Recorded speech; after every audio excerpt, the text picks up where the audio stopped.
right, look. Training camp battles, man. Before we get into training camp battles, make sure y'all are following me on Instagram. Okay, FiskViciousBlue on the gram.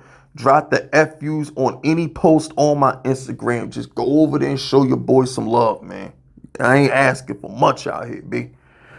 But anyway, so there's a couple battles we got to take note of on Instagram.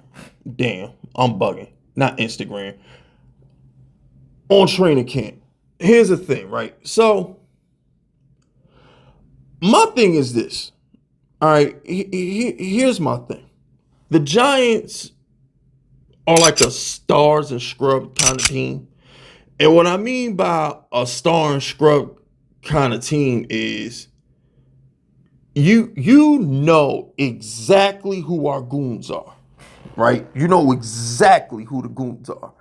You know Russell Wilson's up there. You know Malik Neighbors is there. Adebo, Dexter, Kayvon, Burns, Abdul Carter. He's one of the studs. We just don't know where the hell he gonna play. Holland, Nubin. So most of the Giants roster is filled out. But there are some key important battles that we got to take note of. And a lot of them are in positions that are important.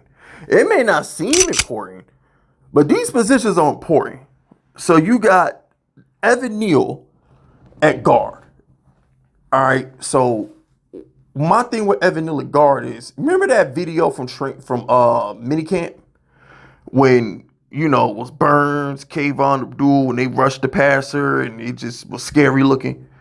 They had Neal at left guard. And remember, didn't Runyon say he wanted to play right guard anyway originally? If Neal is his most comfortable at left guard and we put Runyon at right guard, that's a W. Because remember, Neal is a pristine, dominant run blocker. So if you just let him play guard, he's a great run blocker.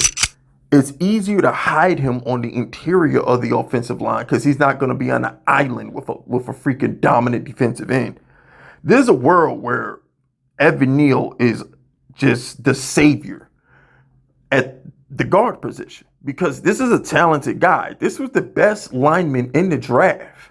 Everybody, you know, people have revisionist history. And that's the thing about these drafts. Like, y'all spend all this time watching your film, doing your rankings and all this other stuff. And then y'all act like those players weren't what those players were when you told me what they were.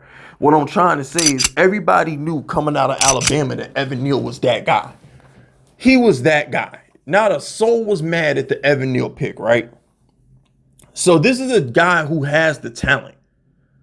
Last year, he wasn't healthy. He came into camp unhealthy, and he just never clicked. So what I'm saying is this year, he's healthy. He's a full participant. He didn't get his fifth-year option picked up. He's playing for a contract. He didn't look that bad last year. Neal didn't look that bad last year. Granted, you know, yeah, he had some moments, but for the most part, it wasn't as bad as he was his second year. So I think him at guard is something we got to watch.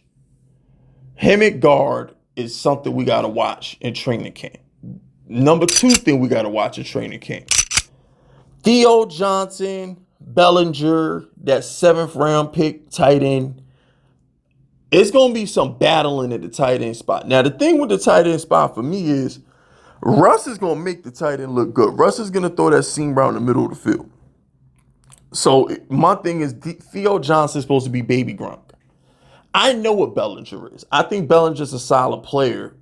And the reason why I don't want to knock Bellinger is because he had that filth that disgraced the professional organized football Daniel Jones throwing him the ball. All right, that guy is pathetic. He's terrible. He's a career killer. Ask Kenny Galladay. So it's just like, I look at it from this perspective. Maybe Bellinger's not bad. Maybe he just needs a chance with the quarterback too. Kind of like Wandale. Everybody's like, yo, this dude Wandale caught 90 balls for like 600 yards. You know what I'm saying? Well, guess what? His quarterback was Daniel Jones.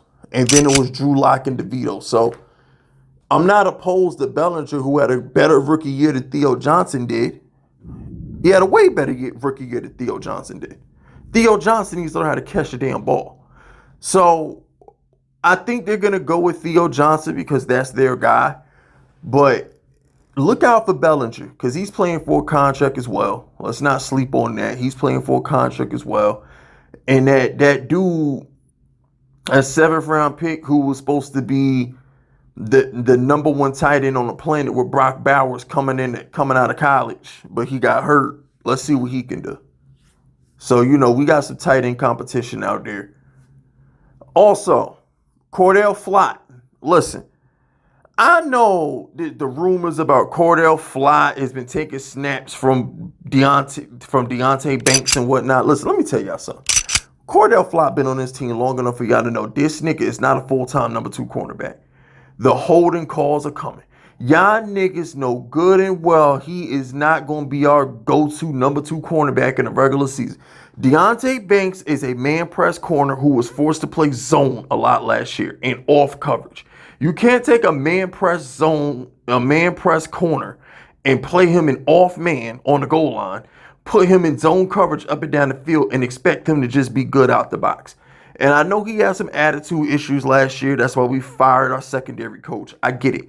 But at the end of the day, fam, when he was playing for Wink Martindale and it was man press, he looked great. And even last year, he doesn't really get beat. He just has to make better plays on the ball. It's not like Deontay was out there getting smoked. He wasn't really getting beat last year. He just has to learn how to make better plays on the ball. So look out for the training camp battle with Flott and Banks, even though I don't think it's a competition.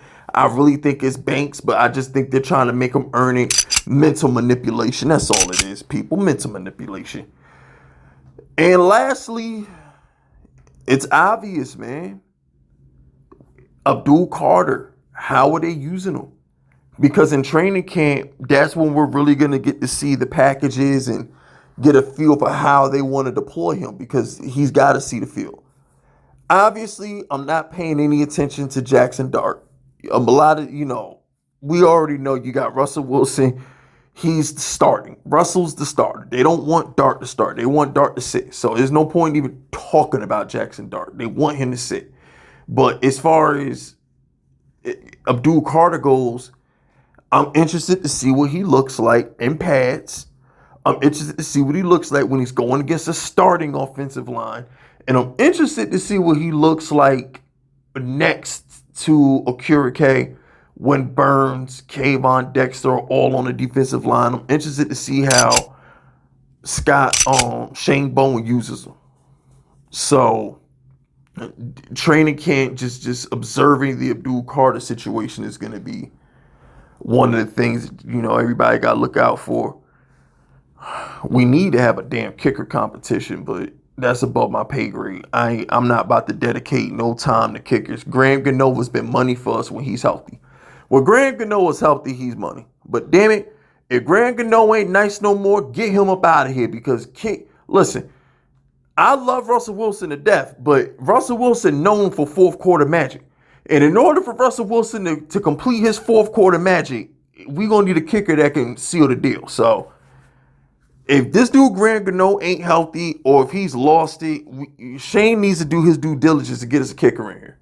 In camp, not some walk-on in the middle of the regular season who was on his couch drinking beer. We need to get a legit kicker in camp to compete with Gano. If Gano is showing any signs of aggression during camp, get a kicker in here. Straight up. So yeah, that's about it, man. Everything else is locked down. Look out for Evan Neal at guard. Let's see what Abdul Carter's doing. Let's look at Flott versus Banks. Pay attention to Theo Johnson, Bellinger, everybody at the tight end spot. For the most part, everything else is signed, sealed, and delivered. It's go time, baby. It's go time, man. Football is back. Y'all know what time it is. That's it, that's all. Hit the like button, the sub button, drop the FUs in the comments, do all that YouTube shit. My name is FiskVicious, and I approve this message.